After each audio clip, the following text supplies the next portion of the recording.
राज्यामध्ये शेतकरी कर्जमाफीचा निर्णय हा 30 जून ऐवजी आता 5 जुलैला होणार आहे. पक्षाची काय भूमिका आहे मला माहित नाही, पण माझी भूमिका आहे का सगळ्यांना कुठेही त्याच्यात अधिक वाद होणार नाही निर्माण. समतोल कसा राखला जाईल हा एक खरं तर प्रयत्न केला पाहिजे. कारण की आरक्षणाच्या नावानं पहिलेच ओबीसी मराठा महाराष्ट्रात भांडणं सुरू झाले. आता पुन्हा एस-सी एस-सी मध्ये अधिक पुन्हा वाद निर्माण होऊ नये. सगळ्या दोन्ही तिन्ही गटांना एकत्रित बलावून महाराष्ट्र पुन्हा जातीच्या नावानं पेटू नये एवढा खरं तर अपेक्षा आहे.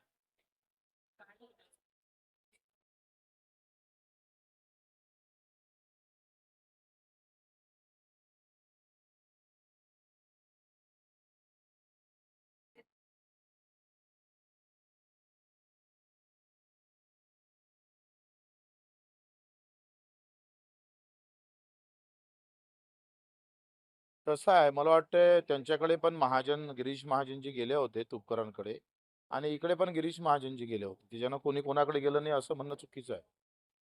रात्री उशिरा अनेक अधिकारी जे आहेत उपस्थित नव्हते सभागृहामध्ये आणि त्यांना कारणे दाखवा नोटीस आता बजावण्यात आलेली आहे.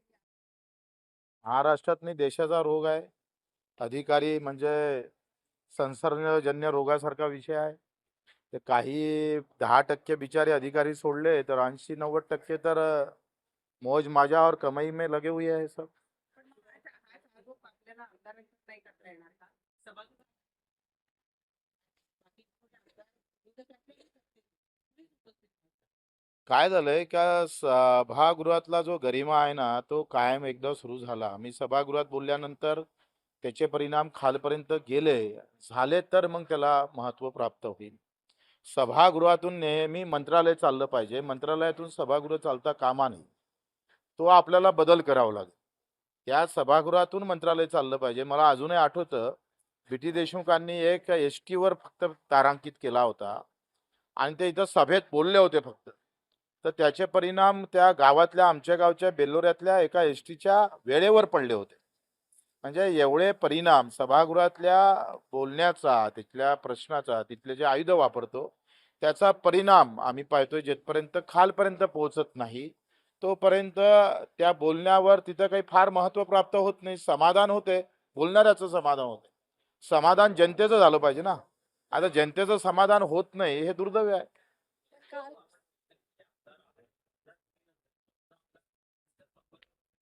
माझ्या शिवसेनेच्या घटक निर्णयानं पक्षाचे 14 आमदार ऑपरेशन शिंदेच्या टायगर पण पक्षात शिंदेच्या संपर्कात असले. आता शिवसेना शिवसेनेच्या संपर्कात राहणार ना. त्यात याच्यात वेगळं काय सांगा. पाणी पाणी से मिलने वाला है.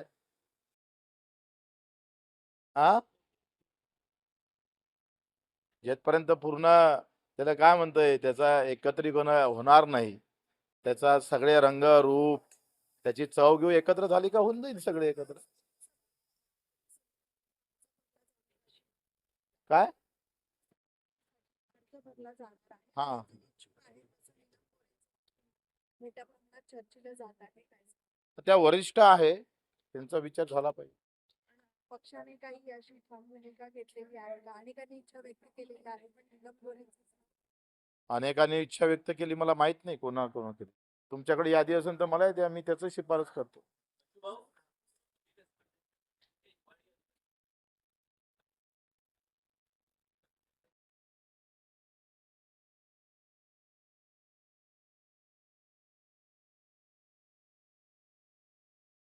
एक तर धानाचं बोनस आहे, धानाची खरेदी थांबलेली होती, हरभऱ्याची खरेदी थांबली होती आणि याच्यामध्ये प्रचंड करप्शन पण आहे काही ठिकाणी. ते खरं तर काढून टाकलं पाहिजे.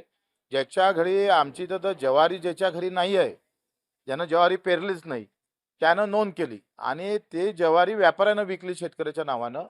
हे जे करप्शन वाढत चाललं आहे याच्यावर नियंत्रण ठेवणं फार गरजेचं आहे. कापसाचे धानाचे पैसे, ज्वारीचे पैसे आणि हरभऱ्याचे पैसे अजूनही भेटले नाही शेतकऱ्याला. ते व्याजासहित सरकारनं परत केले पाहिजे.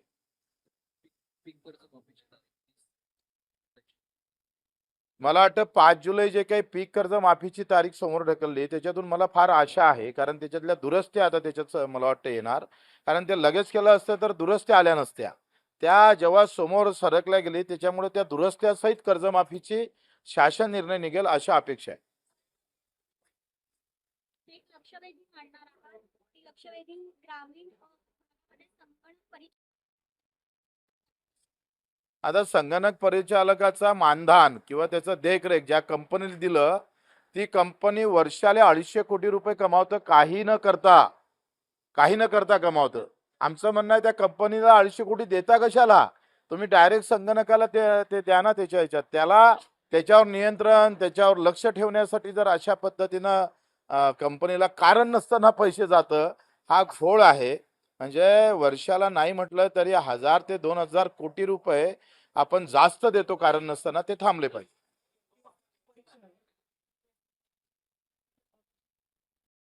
मी कालच ऑफलाईन बाबतीत बोललोय.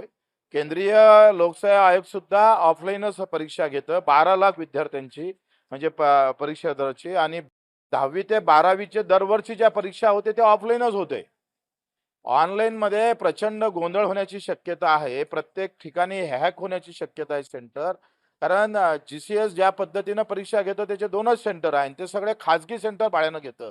खाजगी घेतल्यानंतर पुन्हा प्रॉब्लेम आहे. गरिबांच्या मुलाला, शेतकऱ्यांच्या मुलाला, कष्ट करणाऱ्याला, एखाद्या टॅक्सी चालकाला तुमच्या कॅमेरामॅनवाल्यांचे पोरं लागले पाहिजे ना नोकरीवर. पैशातून जर असे पेपर फुटले आणि जर हॅक झाले ऑनलाईनला, त्याच्या मुभा जास्त आहे फुटण्याच्या. कारण एखादं सॉफ्टवेअर वापरलं तरी फुटू शकतं, आणि म्हणून ते ऑफलाईनला ते फार कठीण जातं. म्हणून मला असं वाटतं का केंद्रीय लोकसेवा आयोग जर ऑफलाईन परीक्षा घेतं, बाकीचे 4-5 राज्य ऑफलाईन घेतं, तर महाराष्ट्र लोकसेवा आयोगानं ते ऑफलाईन घेतलं पाहिजे. आणि मला तर असं वाटतं ब्रिगेडियर बसवला पाहिजे, त्याच्या हाती एक बंदूक दिली पाहिजे, नाही तर चाकू दिला पाहिजे, आणि असं काही झालं तर त्याला खुपसलं पाहिजे.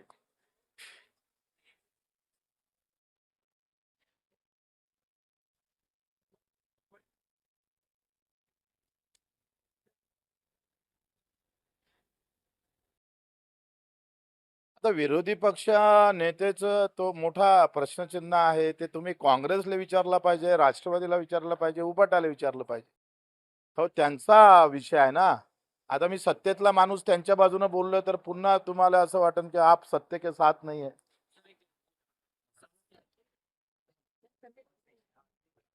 आत्महत्या के लिए पूरा जो कि आज हो रही है वो केंद्र सरकार, राज्य सरकार, इनका नियोजन का अभाव है. प्रशासकीय जो अभाव ये है, अवस्था है, वो इन लोगों के लिए और ज़्यादा महत्वपूर्ण आ गया, उस तरह से आगे आना जरूरी है.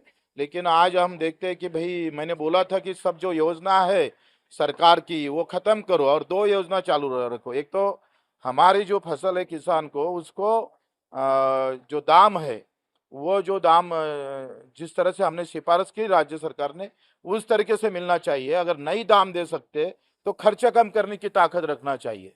खर्चा कम करने के लिए बोईनी से कटनी तक जो भी खर्चा आता है वो एमआरएस में अगर उसमें उसे एडजस्ट किया तो खर्चा कम होगा, और खर्चा कम होगा तो मुनाफा आएगा.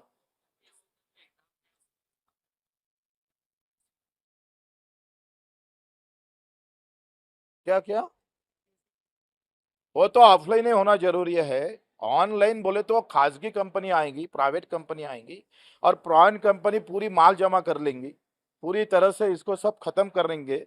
अब परीक्षा लेने के लिए अगर प्राइवेट कंपनी की जरूरत है तो फिर सरकार है क्या? हमारे अधिकारी क्या करते हैं? लोक सेवा आयोग क्या करता है? क्या जरूरत है उसकी? और केंद्रीय लोक सेवा आयोग अगर ऑफलाइन परीक्षा लेती है, हमारी 10वीं 12वीं के पेपर 16-17 लाख स्टूडेंट का परीक्षा जो है वो ऑफलाइन होता है, तो ये क्यों नहीं? ये तो फिर और खासगी कंपनी का बड़ा होगा. ठीक है.